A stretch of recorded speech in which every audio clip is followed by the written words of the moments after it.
Vamos abrir nossas Bíblias em Atos, capítulo 2.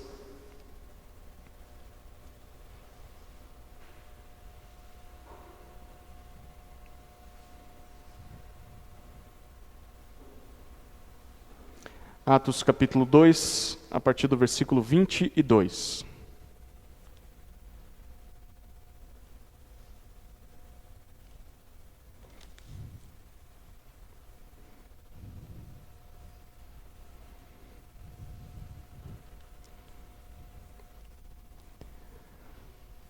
Atos, capítulo 2, a partir do versículo 22.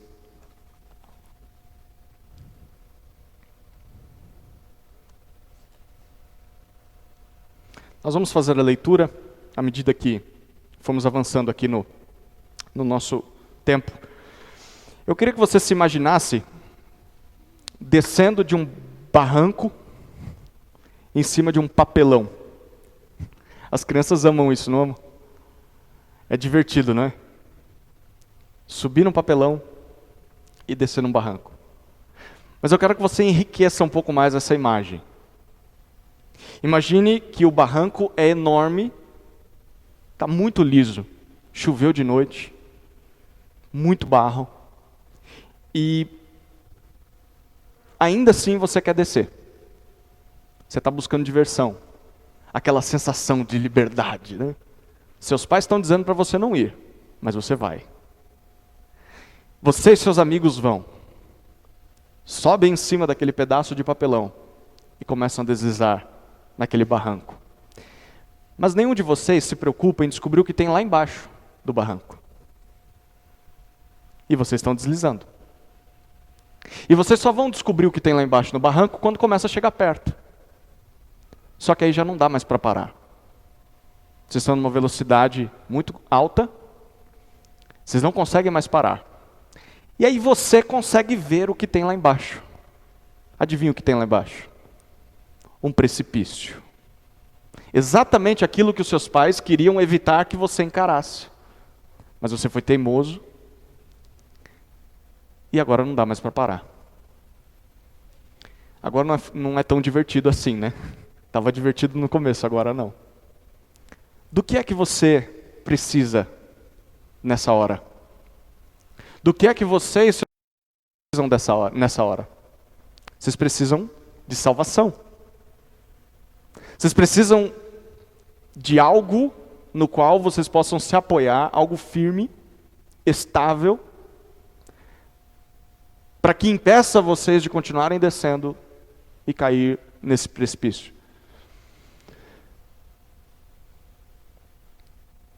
Queridos, por que eu estou contando essa história que começou legal e agora já não está tão legal assim?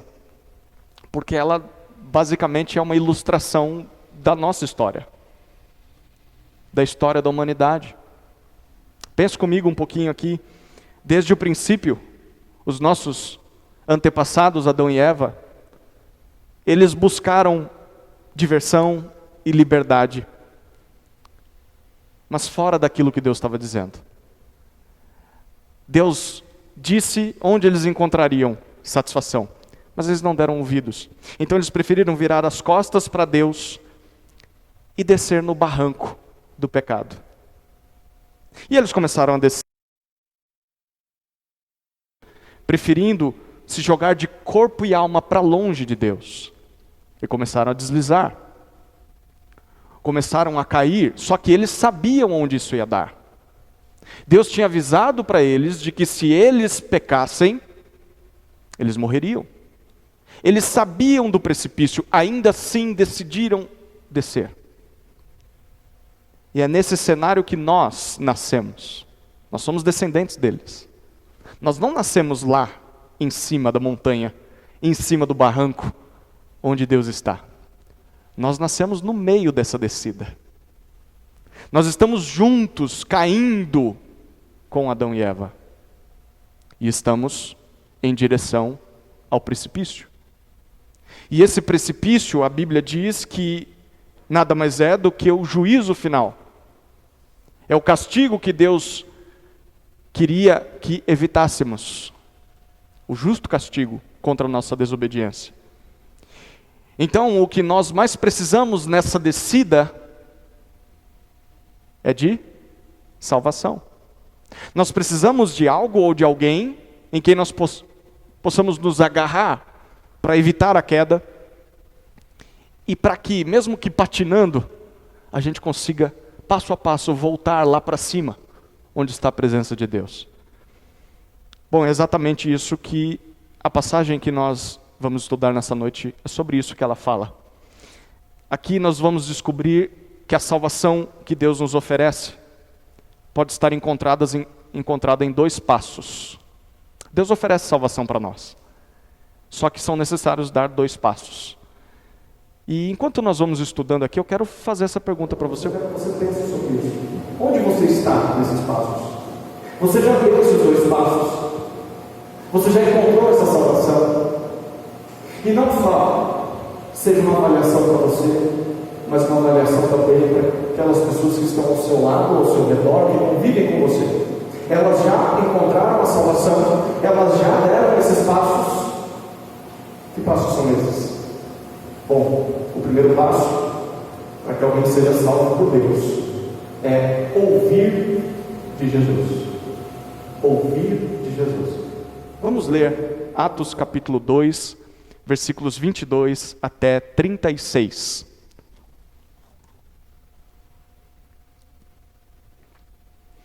Israelitas, escutem o que vou dizer. Jesus, o Nazareno, homem aprovado por Deus diante de vocês com milagres, prodígios e sinais, os quais o próprio Deus realizou entre vocês por meio dele, como vocês mesmos sabem, a este, entregue conforme o plano determinado e a presciência de Deus, vocês mataram, crucificando-o por meio de homens maus.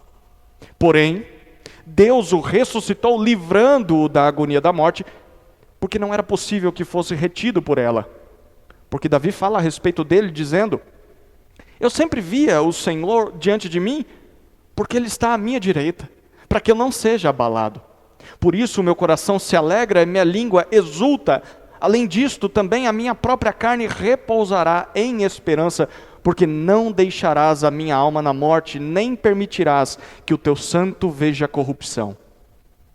Fizeste-me conhecer os caminhos da vida e me encherás de alegria na tua presença. Irmãos, permita-me falar-lhes claramente a respeito do patriarca Davi.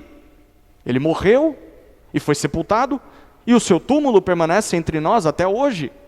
Sendo, pois, profeta e sabendo que Deus lhe havia jurado que um de seus descendentes se assentaria no seu trono, prevendo isto, referiu-se à ressurreição de Cristo, que nem foi deixado na morte, nem o seu corpo experimentou corrupção.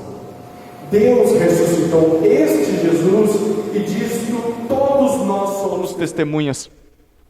Exaltado, pois, à direita de Deus, tendo recebido do Pai a promessa do Espírito Santo, derramou isto que vocês estão vendo e ouvindo. Porque Davi não subiu ao céu, mas ele mesmo afirma: disse o Senhor ao meu Senhor, sente-se à minha direita, até que eu ponha os seus inimigos por estrado dos seus pés. Portanto, toda a casa de Israel esteja absolutamente certa de que a este Jesus que vocês crucificaram, Deus o fez Senhor e Cristo. Até aqui a leitura do texto. O primeiro passo para que alguém seja salvo por Deus é ouvir de Jesus. Você deve ter reparado que nós estamos aqui no meio de um discurso. O discurso de Pedro. Começou lá no versículo 14, nós estudamos semana passada. E por que ele fez esse discurso? 50 dias depois da morte de Jesus, a festa de Pentecostes, judeus vinham de todos os lugares do mundo para celebrar essa festa em Jerusalém.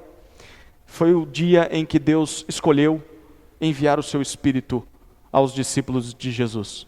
Ele está cumprindo profecias do Antigo Testamento ao fazer isso. Então os discípulos recebem o Espírito Santo e eles começam a pregar o Evangelho, as grandezas de Deus para as pessoas ali. Só que um milagre acontece, mais um, né?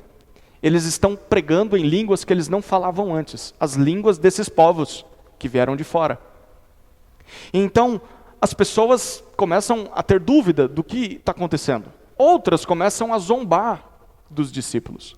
É nesse momento que Pedro se levanta, junto com os outros apóstolos, e Pedro começa a dar uma explicação do que está acontecendo. Então, primeiro Pedro diz, ninguém está bêbado aqui. E em segundo lugar ele diz, o que está acontecendo aqui é o cumprimento das profecias de Joel, em que Deus disse que quando ele derrubasse o seu espírito sobre os homens, os últimos dias teriam início. Então esse é o discurso de Pedro, até aqui. Nós vimos até o versículo 21, domingo passado. Então basicamente o que nós lemos agora é a sequência desse discurso. Pedro não terminou no versículo 21, ele continuou falando. Então o que ele explica aqui é o que foi que deu início aos últimos dias. O que foi que possibilitou o envio do Espírito Santo? E ele fala que foram 4 eventos que deram início aos últimos dias. E esses eventos estão aqui apresentados para nós nesses versículos. O primeiro evento é a vida de Jesus, versículo 22. Se você observar no versículo 22, Pedro identifica Jesus como um homem comum. Ele diz, o Nazareno, aquele que cresceu em Nazaré. Jesus era como eu e você. Teve pais, teve irmãos, teve fome. Mas ao mesmo tempo ele foi diferente, ele foi especial. Porque o texto diz que ele foi homem aprovado por Deus. E os milagres que Jesus fazia comprovavam isso. Deus estava com Jesus. A gente vai ver o que isso significa mais para frente. Esse foi o primeiro evento que deu início aos últimos dias. O segundo evento foi a morte de Jesus. Nós vemos isso no versículo 23. No 23, Pedro diz que, apesar da aprovação de Deus, Jesus morreu. Parece contraditório. E ele diz que Jesus morreu por 2 motivos, que também parecem contraditórios.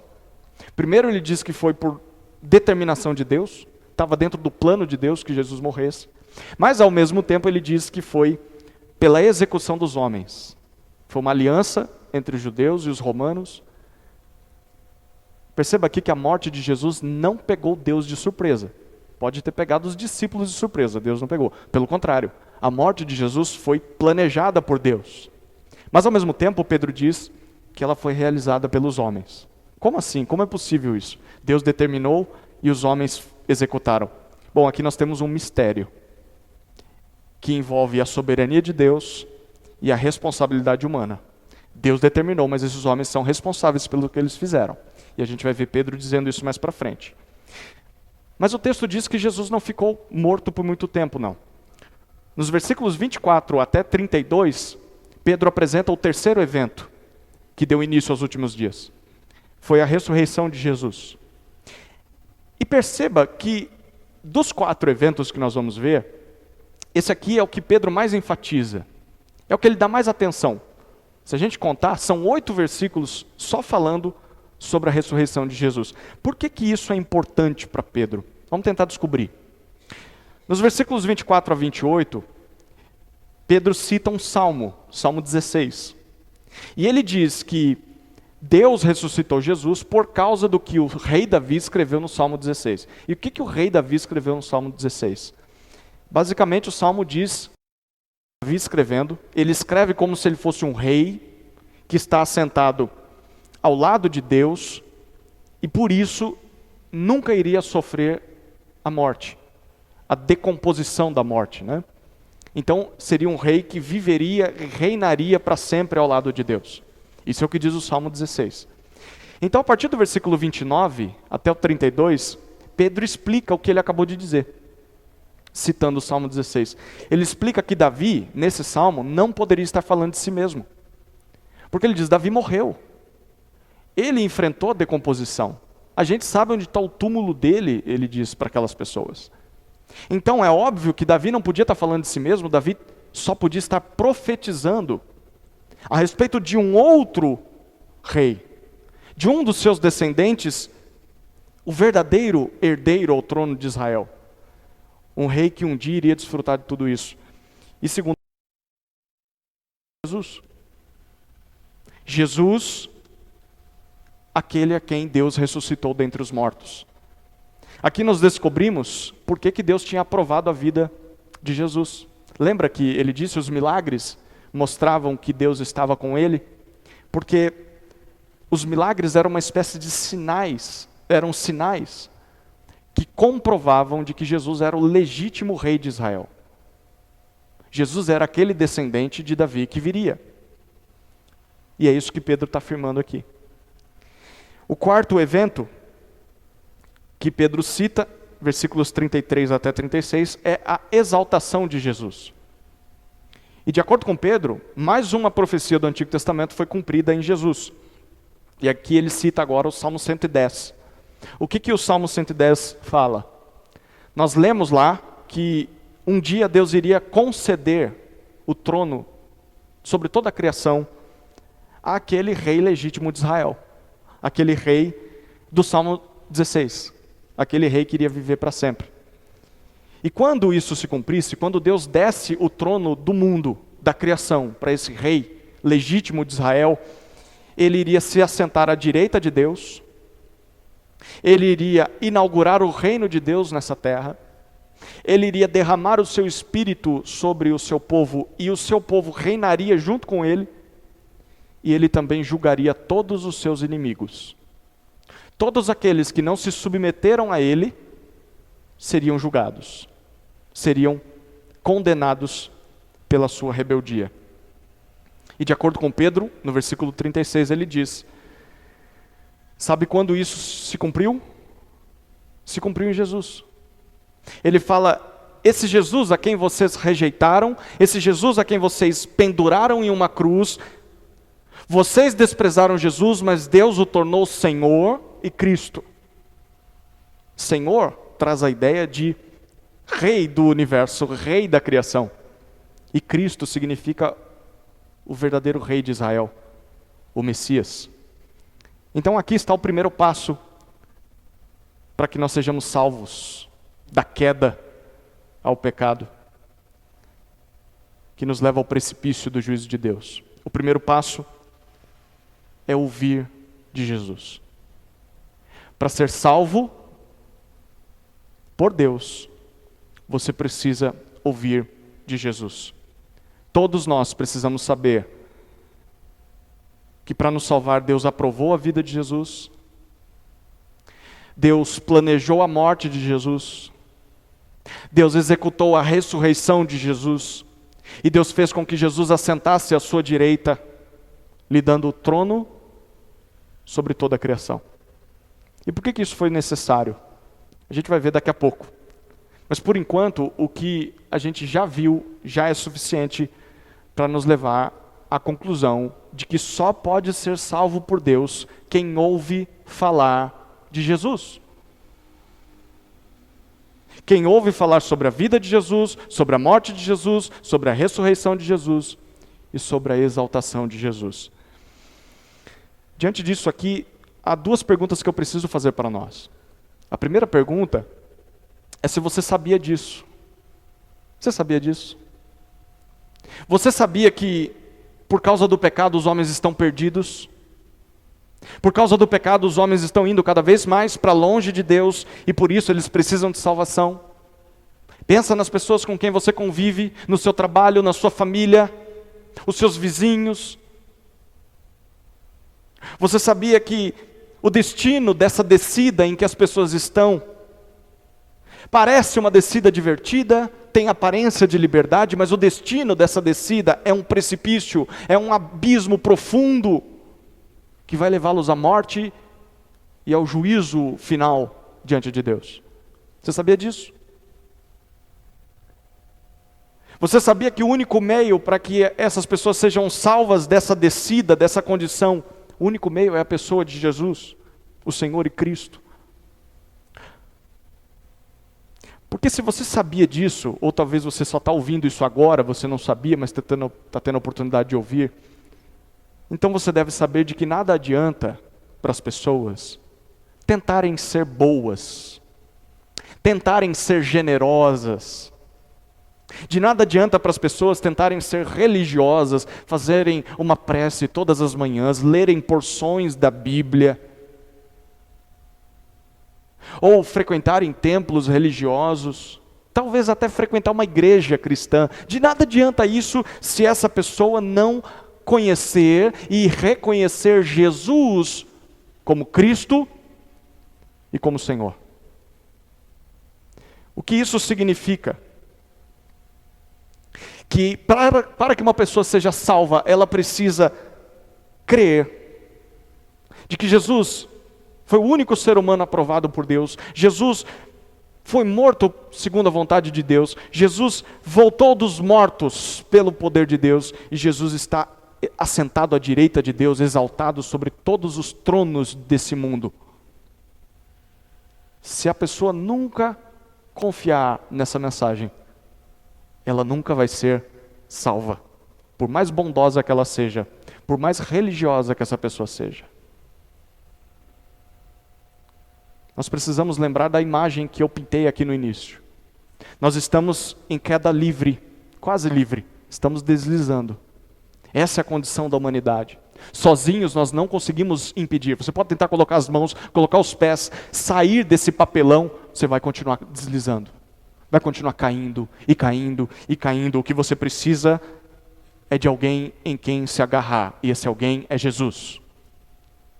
É isso que Pedro está dizendo para aquelas multidões. Todos nós precisamos ouvir de Jesus. E você precisa saber disso. Se você já sabe disso, então vem a segunda pergunta. Você anuncia isso?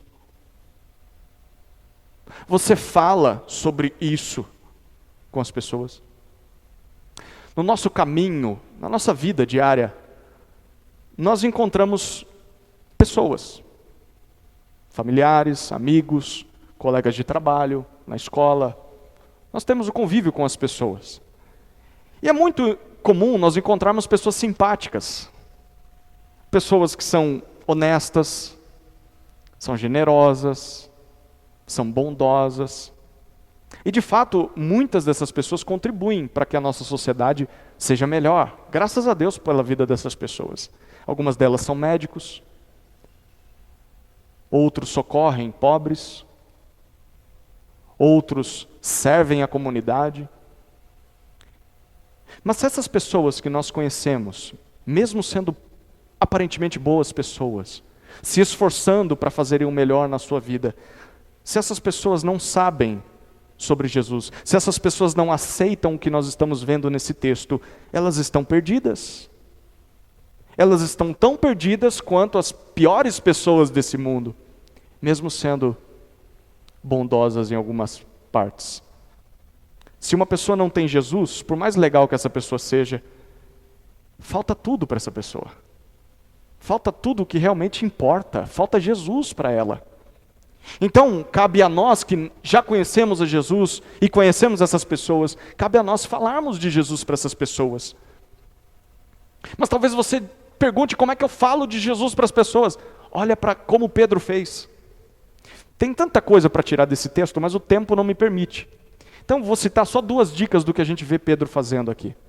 Como que eu anuncio Jesus para as pessoas? A primeira coisa que a gente vê Pedro fazendo é falando de Jesus. Simplesmente.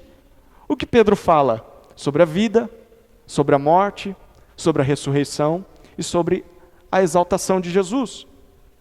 Você não precisa ficar inventando a roda. Você não precisa ficar tentando responder as perguntas de um amigo ateu. Tem coisa que a gente não sabe mesmo. Mas o que eu sei é que essa pessoa precisa ouvir de Jesus, e de Jesus eu sei falar. Então eu falo. Talvez você não saiba. Bom, eu te recomendo a ler um dos evangelhos, né? Leia Mateus, Marcos, Lucas ou João. E talvez, mesmo não sabendo falar direito, leia junto com a pessoa. O simples fato de você estar estudando a palavra de Deus com alguém, você vai passar pela vida, pela morte, pela ressurreição e pela exaltação de Jesus. Então essa primeira dica, simplesmente fale de Jesus. A segunda dica que nós vemos do exemplo de Pedro aqui, é que Pedro confronta o pecado dos seus ouvintes e ele anuncia o juízo de Deus a esses ouvintes. Aqui a gente engasga um pouquinho, né? Perceba que Pedro fez isso no versículo 23 e no versículo 36, ele acusa os seus ouvintes. No 23, ele diz, vocês crucificaram Jesus. No 36, ele repete a mesma coisa.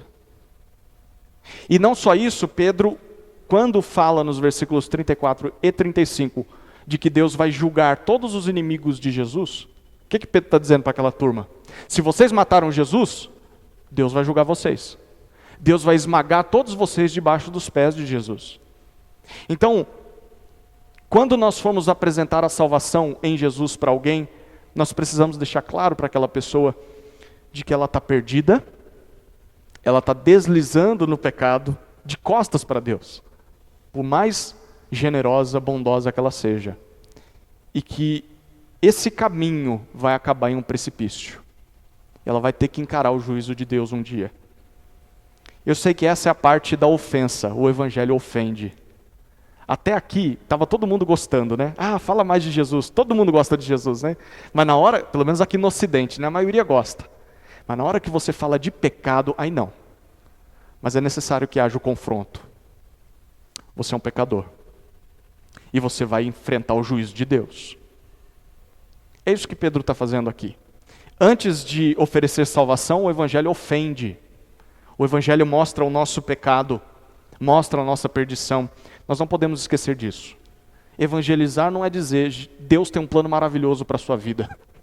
Tem, no evangelho, mas isso não é o evangelho. Você precisa explicar o evangelho. E ele fala de Jesus e confronta o pecador.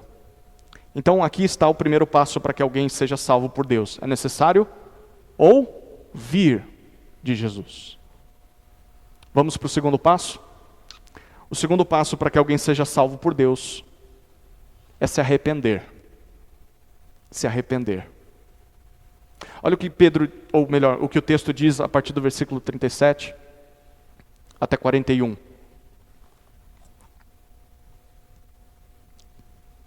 37 a 41. Quando ouviram isso, ficaram muito comovidos e perguntaram a Pedro e aos demais apóstolos: que faremos, irmãos?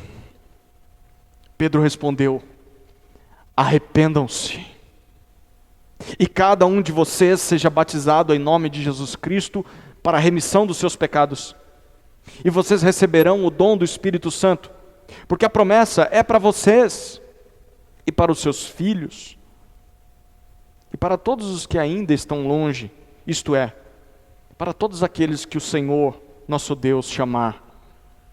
Com muitas outras palavras, deu testemunho e exortava-os, dizendo: salvem-se desta geração perversa.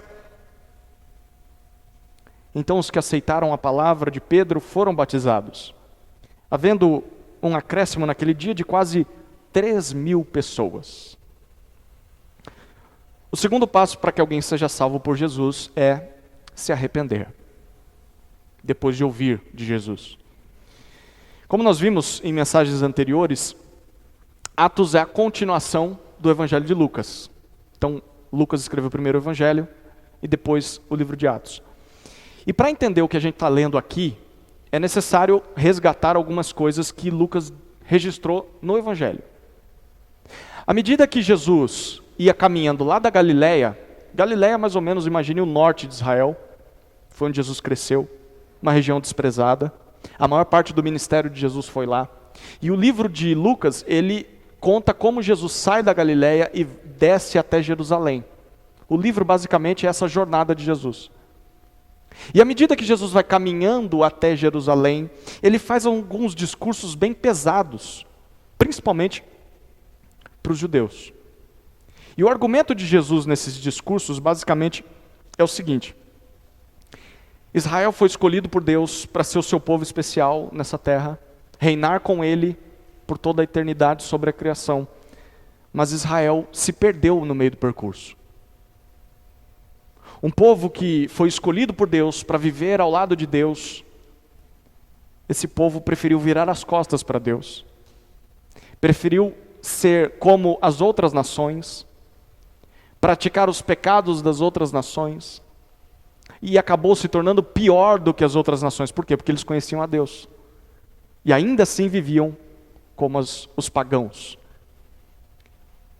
Então, com essa atitude, Israel caminhava a passos largos para sua própria ruína. Eles estavam indo em direção ao precipício porque queriam. porque eles sabiam que não deveriam estar seguindo esse caminho. E Deus seria mais severo com eles do que com as outras nações. Por exemplo, há um discurso de Jesus em Lucas em que ele diz: ai de vocês, porque se o que aconteceu no meio de vocês, eu, em pessoa, pregando e fazendo milagres, se isso tivesse acontecido lá em Sodoma e Gomorra, eles teriam se arrependido, mas vocês não. Então o juízo de vocês vai ser muito maior. Olha o peso que Jesus coloca sobre os ombros dos judeus daquela época. Então, nessa jornada de Galileia até Jerusalém, Jesus faz duros discursos aos judeus, mostrando que eles eram rebeldes, e que se eles não se arrependessem, não de um pecado somente, de uma coisa errada aqui, ali, mas se eles não se arrependessem de todo aquele estilo de vida, todo aquele padrão de conduta, a vida toda deles era assim, uma vida virada de costas para Deus. Eles não queriam saber de Deus, apesar de que ainda eram religiosos. Jesus diz para eles: se vocês não se arrependerem,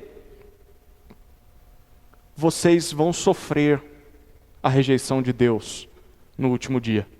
Os outros povos vão ser julgados, mas vocês também serão julgados. Isso é curioso, porque para um judeu, alguém que nasceu na nação de Israel, para eles, quem tinha que se arrepender eram os pagãos. É quem não conhecia Deus. O pagão era idólatra, o pagão vivia no pecado deliberado, não estava nem aí para Deus. E o judeu dizia: ele que tem que se arrepender desse estilo de vida que ele está tendo. O simples fato de ter nascido dentro da nação de Israel, dentro do povo escolhido por Deus, garantia para um judeu a ideia de que eu não preciso me arrepender. A salvação está garantida para mim, o problema são os outros, eles que têm que se arrepender. Mas nesses discursos de Jesus, ele deixa claro que eles estão errados. Isso é uma mentira. De nada adianta onde você nasceu, de nada adianta quem são seus pais, de nada adianta se você cresceu num lar religioso, em que a palavra de Deus estava ali o tempo todo sendo pregada. Se você não se arrepender individualmente, você vai ser julgado como os outros que nunca ouviram falar de Deus. Esse é o argumento de Jesus para os judeus. É duro, não é? Pois então, é por isso que o versículo 37 tem um peso muito importante para nós, dentro do argumento desse capítulo. Por que Pedro fez no versículo 36? No versículo 36, Pedro tinha apontado para eles e dito: vocês mataram o legítimo rei de Israel. Vocês são de Israel, mas vocês não reconhecem o rei de vocês. Então esse Jesus a quem vocês rejeitaram e mataram, Deus o fez Senhor e Cristo. Ou seja, vocês são culpados de rejeitarem a Deus, em especial rejeitarem o rei que ele mandou para salvar vocês. Então quando esse povo ouve isso, lembre-se de que a maior parte deles, ou melhor, uma parte deles, ouviu os discursos de Jesus. Alguns deles estavam ali crucificando Jesus, aprovando a morte de Jesus. Então, enquanto Pedro vai falando, provavelmente eles vão lembrando do que Jesus pregou para eles. E quando chega a hora do confronto, de que vocês são culpados por rejeitar a Deus e o Rei de Deus,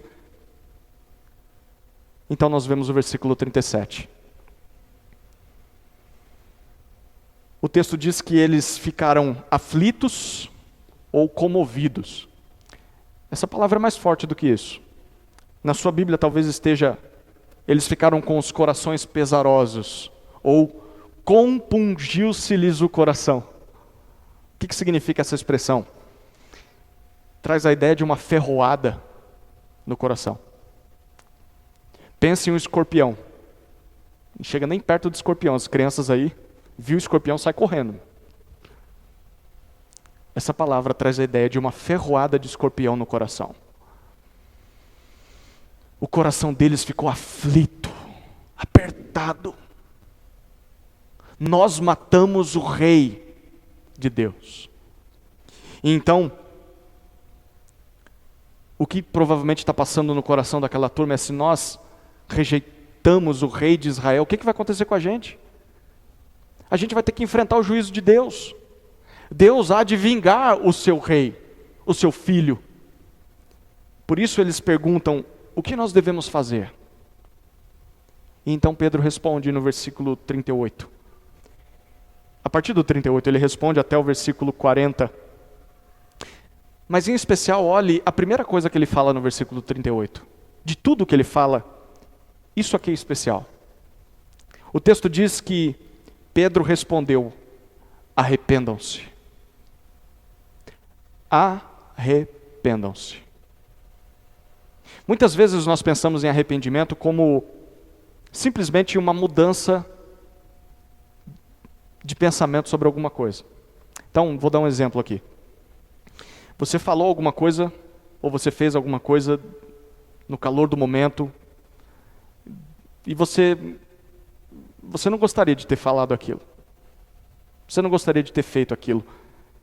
Então, você também não quer fazer mais aquilo lá. E aí a gente pensa em arrependimento só assim, nesse sentido. Sim, isso está dentro da palavra arrependimento, óbvio, se você faz isso, que bom. Mas arrependimento em termos bíblicos vai além disso. Pensa no que está acontecendo aqui entre o povo de Israel. Não basta simplesmente você concordar que aquilo que você fez está errado. Na Bíblia, se arrepender tem o mesmo peso de mudar completamente de direção. Funciona assim, mais ou menos.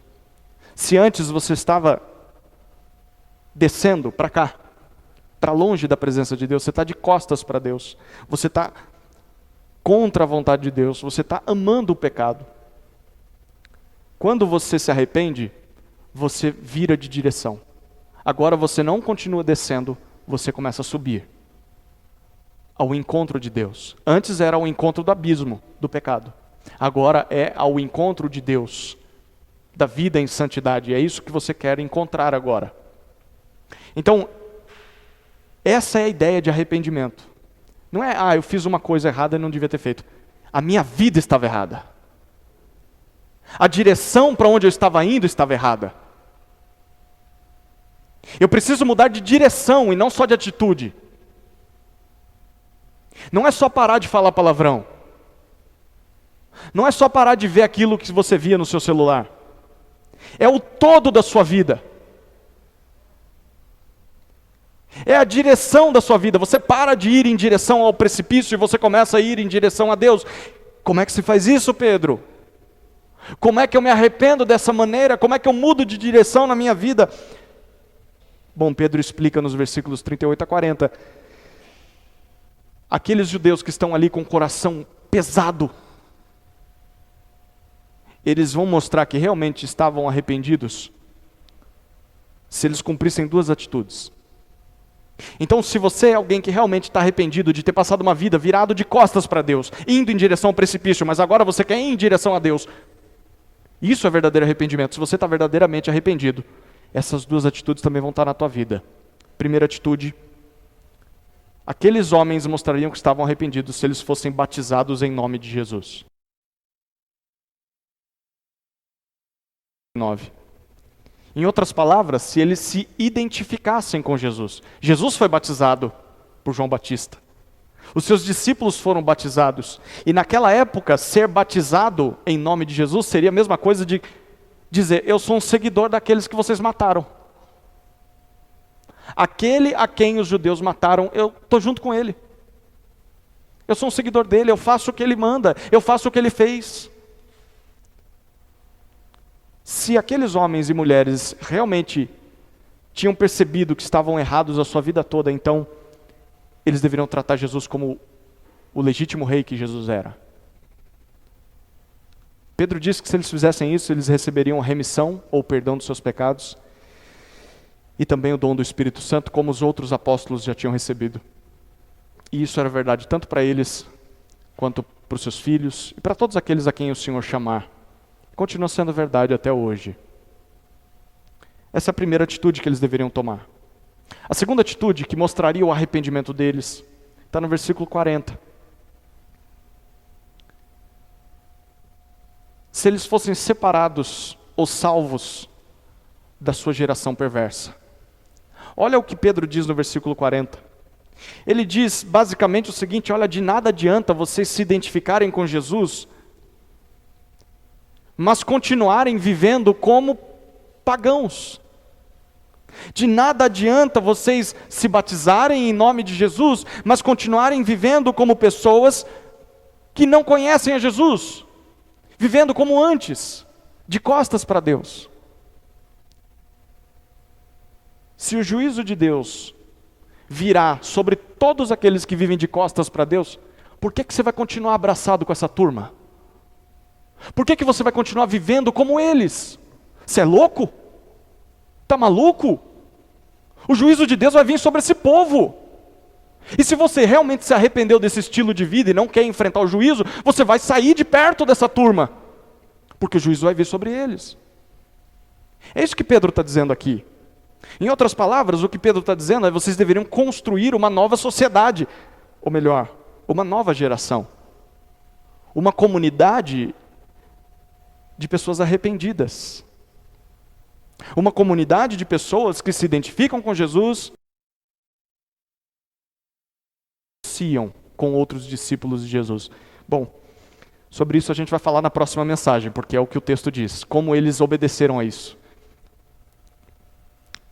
Mas o texto termina no versículo 41, o texto de hoje, dizendo que Pedro pregou um só sermão e quase 3.000 pessoas se arrependeram. Queridos, hoje em dia, a gente tem que pregar 3.000 sermões para uma pessoa só se arrepender. E olhe lá. Mas alguns ouviram. Quer dizer, um bom número de pessoas ouviram o que Pedro tinha para dizer. De qualquer forma, aqui está o segundo passo para que nós sejamos salvos da queda ao pecado que nos leva ao precipício do juízo de Deus. O segundo passo para a salvação é que é necessário se arrepender. É necessário se arrepender. Sem arrependimento, não há perdão de pecados. Sem arrependimento, não há batismo com o Espírito Santo. Tem gente querendo ser batizado com o Espírito, mas não se arrependeu. Não há. E esse arrependimento tem duas marcas muito claras. A primeira marca é a identificação com Jesus. Começa pelo batismo.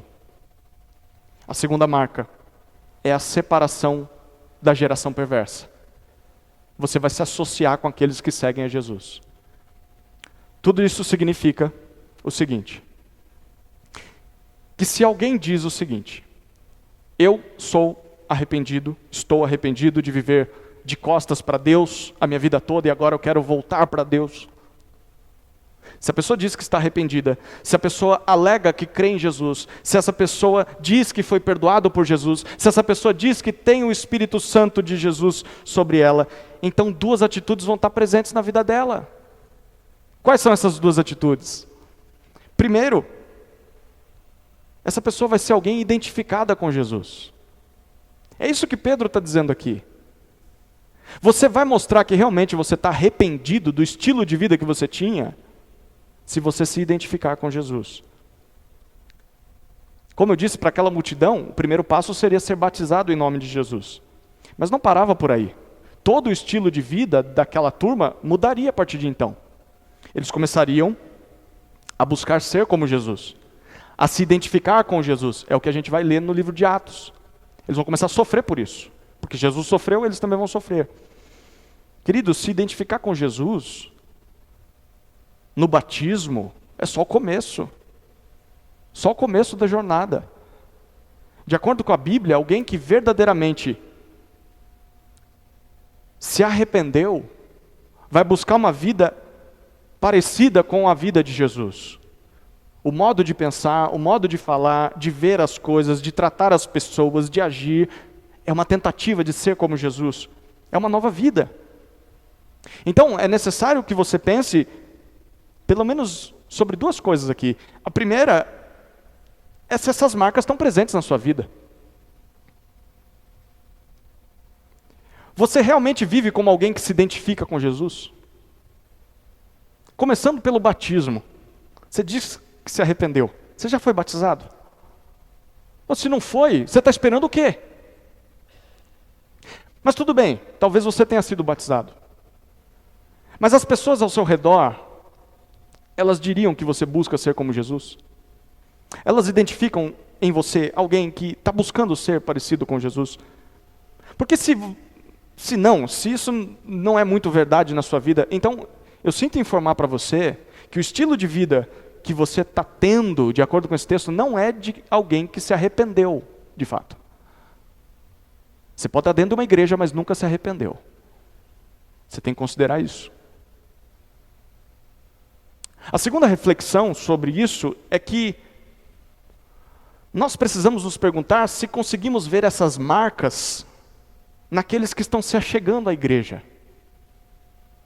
A gente quer que mais pessoas se acheguem à igreja. É óbvio. Queremos que mais pessoas conheçam Jesus. Mas essas pessoas, muitas vezes, podem se achegar não estando arrependidas. E deixa eu dizer um segredo para vocês. Às vezes essas pessoas conseguem enganar muito bem. Porque a gente só vê elas de domingo, né? Aí então faz o sinal da cruz. Ah não, isso é na outra igreja, né? Eles aprendem a rezar a cartilha. Paz do Senhor, irmão. Põe a roupa de ver Deus. Vem de domingo todo comportadinho. Aí passa numa classe de batismo, é batizado. Se torna membro da igreja. E deixa eu dizer para vocês. Sabe quem dá trabalho para pastor? Não é gente arrependida. Não é discípulo de Jesus. Às vezes nós somos teimosos mesmo. Mas um discípulo de Jesus, uma hora ou outra, ele se dá conta do que ele está fazendo. Ele pede perdão para Deus. Ele obedece a Jesus. Ele tenta fazer isso. Mas quem dá trabalho para pastor e para liderança é quem não se arrependeu, mas está na membresia da igreja. Esses dão trabalho, porque estão cegos, são pagãos. Não nasceram de novo, não têm o Espírito Santo. Dão trabalho porque não conhecem Jesus. Estão continuando no caminho do precipício. Não estão indo em direção a Deus, mas estão dentro da igreja. Então nós devemos tomar muito cuidado quando pessoas começam a se achegar, ou porque crescem na igreja e já estão aqui, por que não batizar? Por que não se tornar membro da igreja? Tomar muito cuidado para identificar. Essa pessoa se arrependeu de verdade? Porque se ela se arrependeu de verdade, ela vai se identificar com Jesus. Não é um agente secreto de Cristo, 007 de Jeová. Não, é alguém que se identifica com Jesus. Sim, eu quero ser como Jesus. A igreja é o lugar de gente arrependida. E nós devemos nos esforçar para que na nossa membresia nós tenhamos pessoas assim. A segunda atitude de alguém arrependido, a primeira é se identificar com Jesus. De acordo com esse texto, se você se arrepender, você se identifica com Jesus. A segunda é que você vai ser alguém separado da geração perversa em que vivemos. O que isso significa na prática? Agora eu vou cutucar um pouco mais a ferida. Porque de nada adianta você simplesmente dizer que se arrependeu. De nada adianta você estar buscando se identificar com Jesus, onde é que você esteja. Isso não vai adiantar se na sua vida não tiver um elemento, na verdade um povo, a igreja de Jesus. A igreja é a comunidade daqueles que seguem a Jesus. Deixa eu dizer, em termos bíblicos, um discípulo de Jesus que se diz arrependido, mas que vive sem igreja, que diz assim, não, está tudo muito bem, eu faço as minhas orações, eu leio a minha Bíblia, eu vivo arrependido, mas eu não quero mais saber de igreja. Igreja é só uma estratégia para controle das massas, os pastores se aproveitam das pessoas. Realmente há igrejas em que isso acontece. Na verdade não são igrejas, são sinagogas de Satanás, segundo Jesus, lá em Apocalipse. Mas essas pessoas dizem, eu não quero mais saber de igreja, eu não preciso mais de igreja. De acordo com o Novo Testamento, se você ler ele com atenção, você vai perceber que alguém que diz que é arrependido, que segue Jesus, sem igreja, isso é uma anomalia. É uma esquizofrenia, isso não existe. Não existe, porque você pode procurar em todo o Novo Testamento. Você nunca vai achar um seguidor de Jesus que não faça parte de alguma igreja. Ou ele está ligado a alguma igreja, alguma comunidade de crentes em algum lugar. ou ele está criando uma. Ele está plantando uma igreja. Você não vai encontrar um discípulo de Jesus que não esteja ligado a uma comunidade de discípulos de Jesus. Queridos, arrependimento significa se salvar, se separar de uma geração perversa, uma geração que está de costas para Deus. E para isso é necessário se associar a quem está de frente para Deus.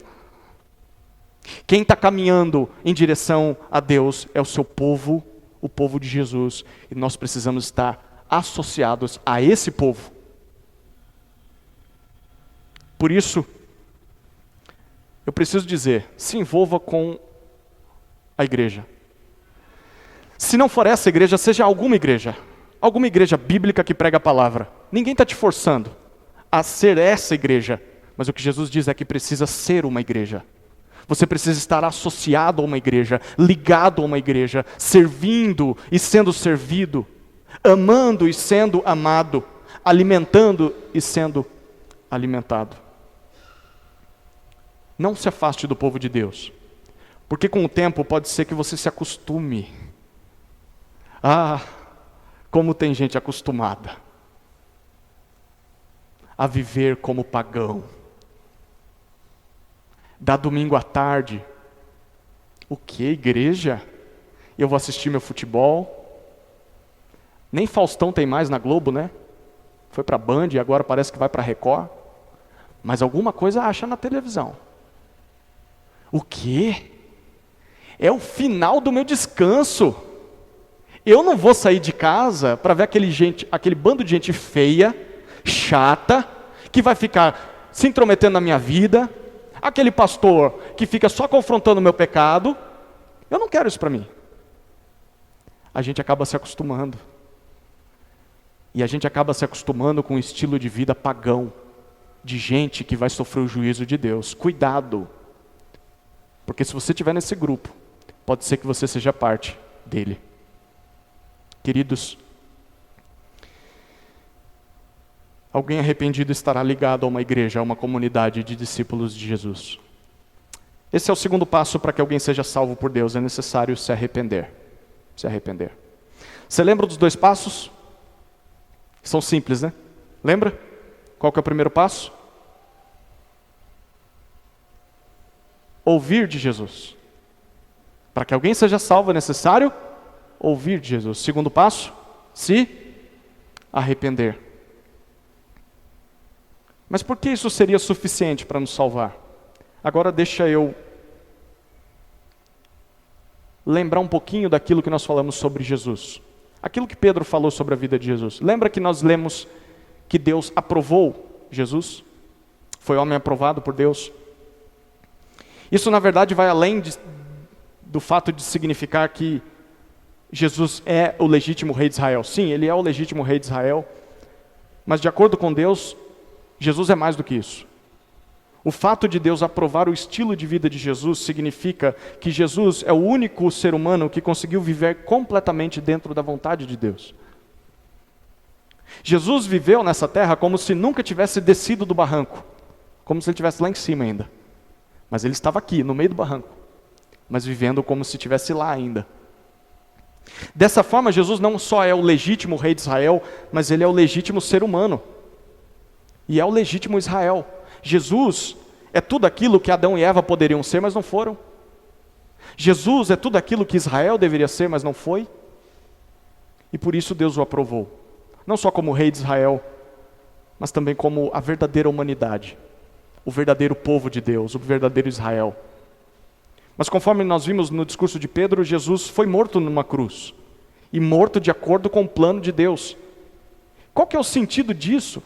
Se ele é aprovado por Deus, por que ele foi morto? Bom,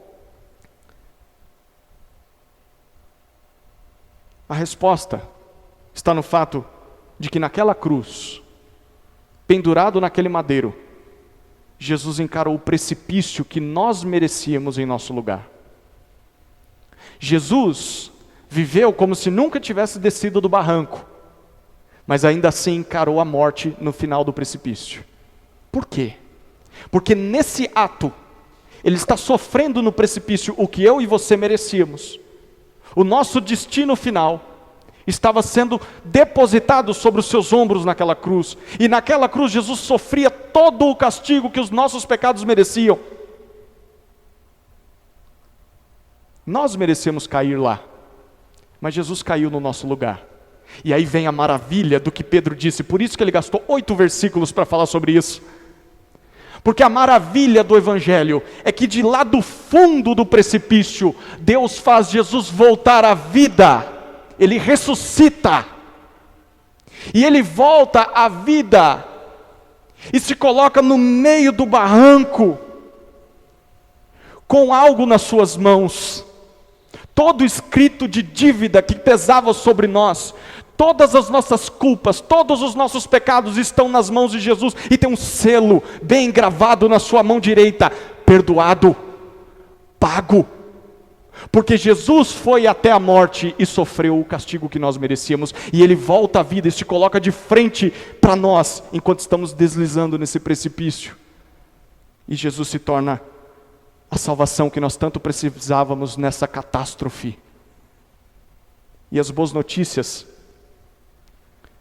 não param por aí. De acordo com Pedro, no versículo 38, Jesus voltou dos mortos, não só para que nós pudéssemos nos agarrar a Ele, e mesmo que isso fosse difícil, não continuássemos caindo no precipício. Jesus não ressuscitou apenas para nos impedir de cair no precipício. No versículo 38, Pedro disse que Jesus fez isso não só pelo perdão dos pecados, mas para nos dar o seu Espírito. E o que significa o Espírito Santo de Deus vindo sobre nós quando nós nos agarramos em Jesus nessa caída? É que através do poder desse Espírito, da capacidade que esse Espírito oferece, nós conseguimos agora, passo a passo, caminhar de volta para Deus. Nós conseguimos, mesmo deslizando, porque o terreno é escorregadio, por vezes tropeçamos, mas o Espírito Santo dentro de nós vai nos dando capacidade de levantar novamente e de dar um passo de cada vez, em busca da santidade, em busca da pessoa de Deus, até que a gente um dia chegue lá em cima, na nova criação, no novo céu, na nova terra. Essa é a salvação que Deus oferece. Não é só o livramento do juízo final, o justo castigo que nós merecíamos, não é só perdão dos pecados. A salvação que Deus oferece é também a capacidade de nós voltarmos para Ele. E essa capacidade vem pelo poder do Espírito Santo que está em nós. Esse Espírito nos capacita a ter uma nova vida, buscar uma vida santa.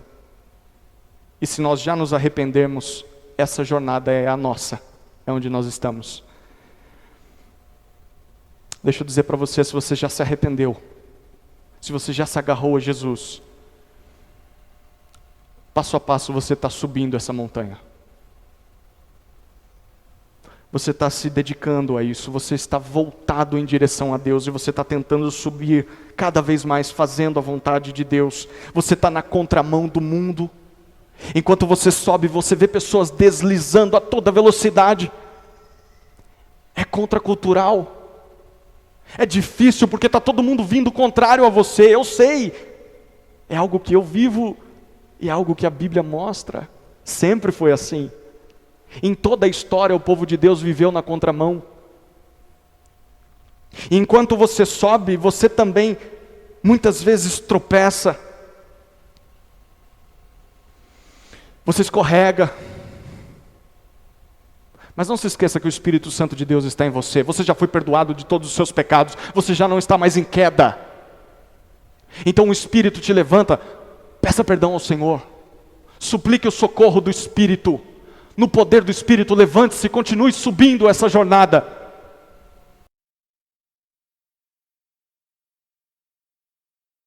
Outras pessoas que sofrem como você sofre. Tem outras pessoas que também estão escorregando. Dê a mão para essas pessoas. Ajude essas pessoas a continuar subindo.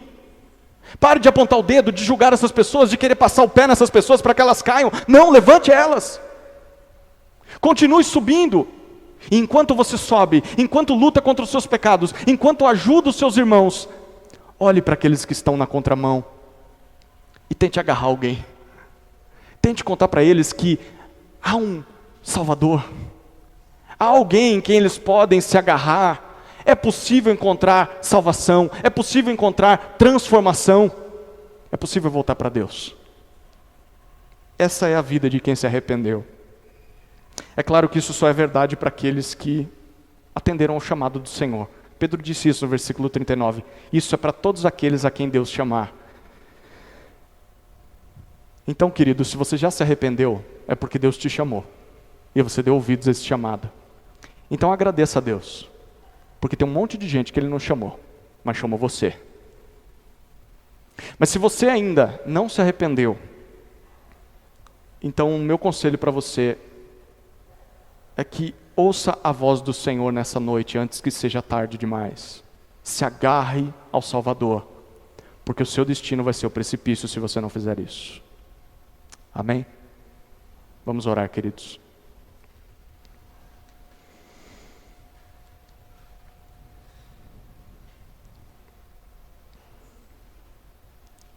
Senhor Jesus, obrigado pela Tua palavra, pelo Teu encorajamento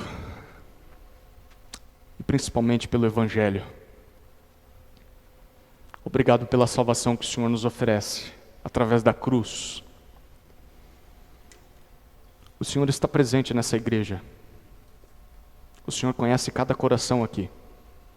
O Senhor sabe quem já ouviu do Senhor e já se arrependeu, como o Senhor sabe quem não se arrependeu ainda.